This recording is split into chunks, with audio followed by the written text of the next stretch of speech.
Hey everybody, Logan here, and today got my hands on the Retro Fighters BattlerGC and the Retro Fighters BladeGC. So this one I've already opened up to test to make sure to get it to work, so I know without a doubt they do work. I've got my issues with them, I'll get to that later in the video, but this is the Battler, this is the Blade. They both work with the GameCube, the Switch, the Wii, and the Wii U. Now, I bet you're looking at them like, hey, what's the difference? It's just stick position. Here, you got D-pad down there. There you got basically PlayStation, Xbox. That's how I pretty much will describe it, because that's how they are. So this one's already been opened. We're going to take a look at this one, and then we're going to open this one. Going to take a closer look at this one, and then I'm going to show you how to hook it up with the Switch, with the GameCube, and well, the Wii U is pretty much the same, and so is the Wii, but we'll get into that. Let's open this one up. I'll show you this one. I'm gonna shut up.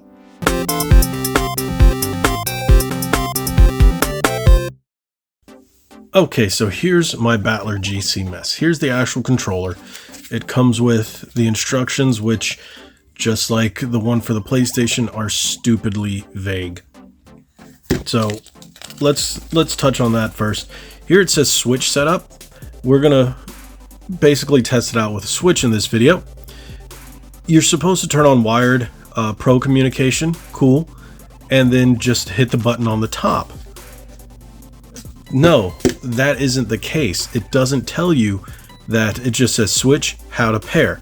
So the way it should show you this little section right here, you do that and then plug the dongle into the Switch. You cannot use this without the dongle. If anyone says you can, it can't. I've tried it. Hey, maybe there's a reason I have it plugged in. As soon as I plugged it into the Switch, bloop, it picked it up. So it needs the dongle. You need to plug the dongle into the Switch in order for it to work. Then once you do, you just turn it on and boom, then it comes on. You could probably hear it in the background. That's the TV. It is connected to the Switch. Now the controller works just fine once you start get past all that and you can play it. It's just fine. The controller works great. So one thing I will say, I do like the color. It does match my Orange Spice GameCube, which I have everything orange for the GameCube, and it comes with a little dongle, and that's what you connect it to the GameCube with. And then it'll just connect like it should. Once you connect it to the GameCube, you just plug it in, do the same thing. It works. You got the cap for the dongle. The dongle's in the Switch, and then the cable that comes to charge it, because you still need to charge the controller. So let's put that aside. And open up the Blade. Now, as you can see, the Blade, when you look at it, it's not the Butcher and the Blade. Ha, okay, AEW joke.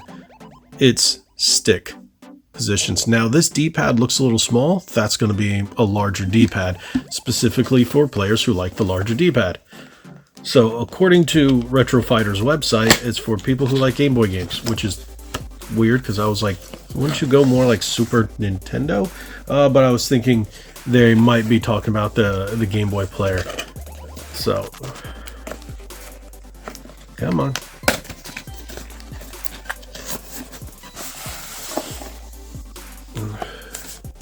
So, and here we get the other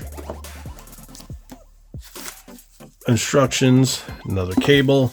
Now this is what the little dongles come in. So I'll open this and show you what the dongles look like for the Blade. Same thing, and that's what it looks like when you're connecting it to the GameCube. Sorry, the Wii U and the Switch and whatnot. So this thing can work with the adapter, which is funny enough.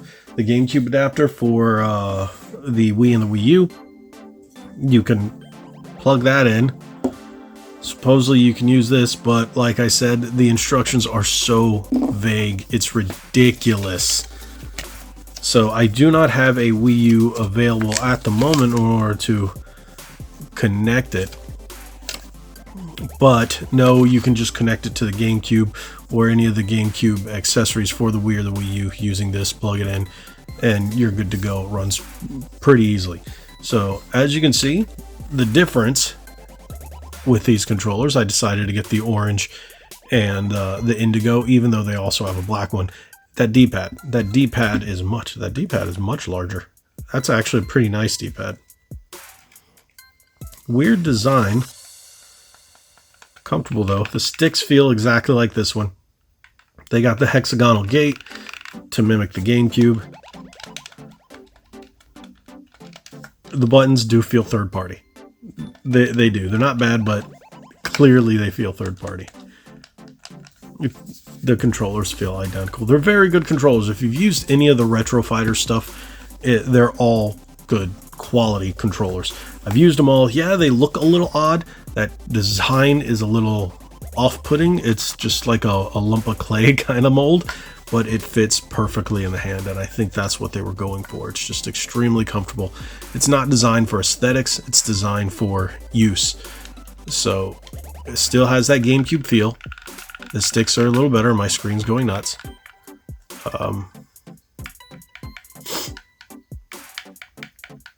But yeah, it feels fine. Here, let's point it at the screen, and we'll take a look at what we're going to play here. So, as you can see, we're going to be using this on Shredder's Revenge. So there we go. Controllers are all pretty much the same as the GameCube. That's going to be your turbo function. Your turbo is set just like this.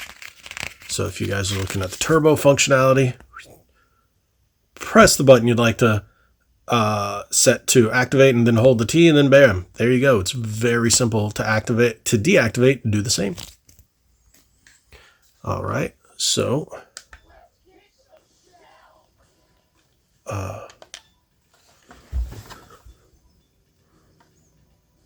let's just do continue.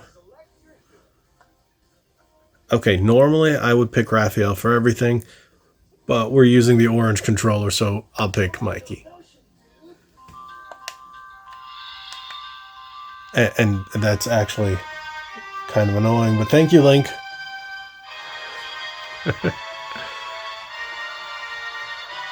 Let's just do that.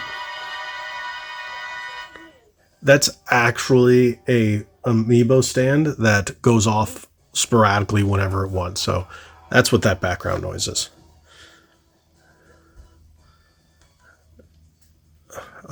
Feels nice.